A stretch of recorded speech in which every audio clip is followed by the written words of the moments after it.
Bigat na FM.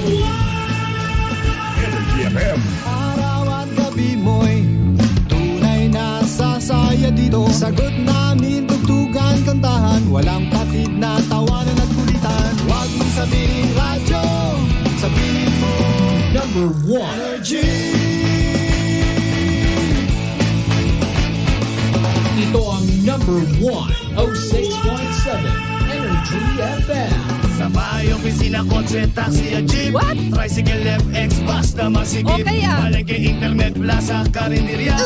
Energy FM, nagbibigay sa'yo. Huwag mong sabihin radyo, sabihin mo Number 1. Energy. Pangga, energy kaibigan mo. Pangga, energy ang numero 1. Agad tumano na at isigaw mo. Same, pero iba. Huwag mong sabihin radyo, sabihin mo Energy. Naka-energy na ba ang lahat? Lagi-lagi. Cheers, miss! Dabaglita!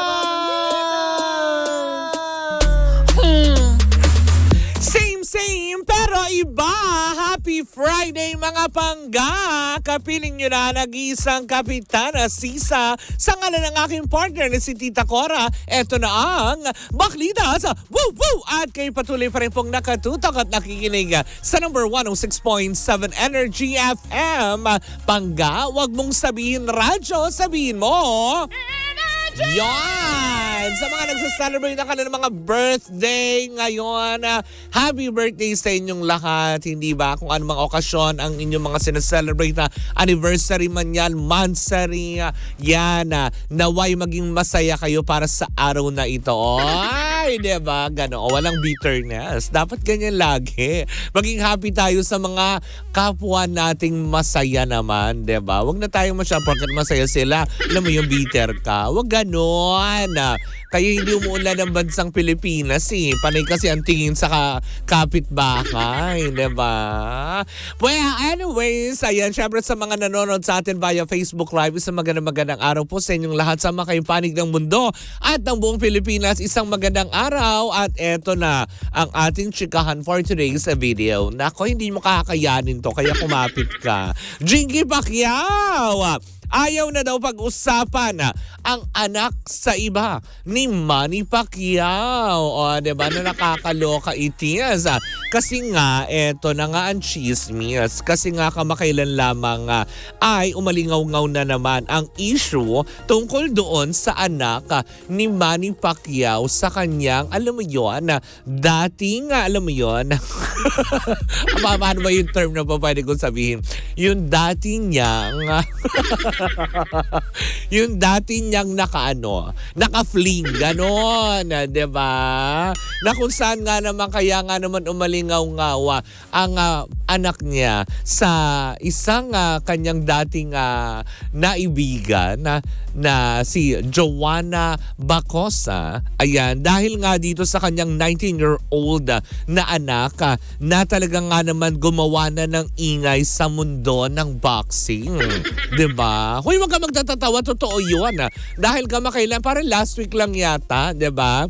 Kumaga parang pinasok na ng 19 years old na anak na lalaki sa ibang babae ni Manny Pacquiao na si Eman Bacosa ang mundo ng pro boxing at kung saan nga naman suportado siya ng kanyang ama na si Senator Manny Pacquiao. Ay, in fairness o diba? Yun nga, sabi nga kasi si Chika, ayaw na daw pag-usapan pa ni Jinky kasi nga kumbaga parang wala naman daw kasalanan yung bata. In fairness, diba? Clap to Jinky Pacquiao. Totoo naman, diba? Kumbaga tinanggap naman niya yung pagkakamali ng kanyang asawa na noon pa. At alam mo yun, maganda yung ganitong mga, alam mo yun, panukal. Ano yung panukala? Pananaw. Diba? Ni Jinky Pacquiao na kung ano man yung pagkakasala ng kanyang mister dati at nung naging kafling, diba? Wala na yun sa kanya. Kumbaga hindi niya dinadama yung bata dahil yung bata wala namang kinalaman. In fact, in in good term daw sila nung bata naman. Napakabait daw nito. Buong puri ni Jinky Pacquiao. At nang tanungin nga naman dahil nga sa gumagawa na ng ingay sa larangan ng pro boxing ang anak sa iba ni Manny Pacquiao, o diba? Dito, kumbaga parang nung natanong nga itong si Emma na Bacosa, ay nung sinabing anong suporta ba ang kailangan niya sa kanyang ama. Ay, eto talaga mabibilib ka dun sa bata, diba?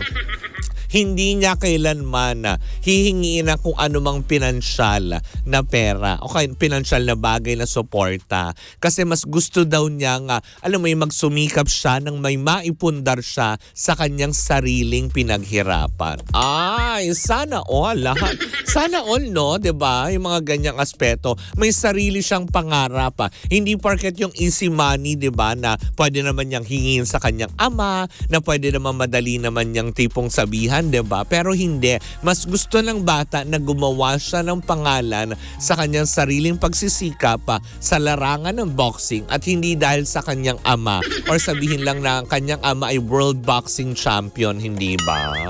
Pangit naman nga naman 'yun, 'di ba? Habang nagbo-boxing ka tapos 'di ba na ginagawa mo yung sarili mong karera tapos leaving behind the shadow ka. Ay kasi anak yan ni ano eh. Ay kasi anak yan ni ganito, 'di ba? Kaya maganda yung values na itinuro ni Joanna Bacosa sa kanyang anak na kumbaga parang magsumikap ka sa sarili mo at hindi umasa sa ibang tao. Bagamat acknowledge naman ni Senator Manny Pacquiao ito kasi way back pa yata 2003 pa ito, tas 2004 nga nung pinanganak nga daw yung bata. Eh ngayon, 2023, kaya 19 years old na yung bagets, 'di ba? Kaya sabi, pakiusap na lang daw ni Jinky Pacquiao na wag na daw haluan pa ng kung anumang intriga. Kumaga masaya sila, maayos sila nagsasama, yung mag-ama, maayos ang relasyon, 'di ba? Na panatiliin na lang daw natin na gano'n. Wag nang bigyan pa ng kung halukayin pa kung anong mga issue nila noon pa. Tapos na daw yun, 'di ba? Tsaka tigilan daw yung bata, mabait na bata yung si Emma. Oh, 'di ba? Sana lahat no, ganun, lahat ng misis. Charot. For sure sabihin ng mga kalalakihan ngayon, ng mga mister, oo nga, sana may mga Jinky Pacquiao. Uy, charot-charot lang yun Anyways, diba, so much to that, diba? Respetuhin na lang po natin yung panawagan na ni Jinky Pacquiao sa katatahimik din naman na kanilang buhay, diba? Kasi never naman nilang ibinulala sa publiko kung anumang mga intriga o anong personal issues nila sa kanilang mga buhay. Kaya ang salita dyan ay respeto. Well, in the meantime, ayan, sa aking pagbabalik, nako, ang tabayanan nyo na, buksan ang inyong mga tenga dahil ang mahiwagang tunog ay atin ng pakikinggan at meron tayong makakapanayam mamaya kung magiging tama at magiging successful nga ba ang kanya magiging hula sa ating mahiwagang tunog para sa ating Super October in line with 25th anniversary ng Energy FM. Muli po ako po si Kapitana Sisa sa ngalan ng aking partner na si Tita Cora. Ito pa rin ang Baklitas! Woo! Woo! At tuloy-tuloy pa rin po ang ating tugtugan. Siyempre dito po lamang yan sa number 106.7 Energy FM. Pangga, wag mong sabihin radyo, sabihin mo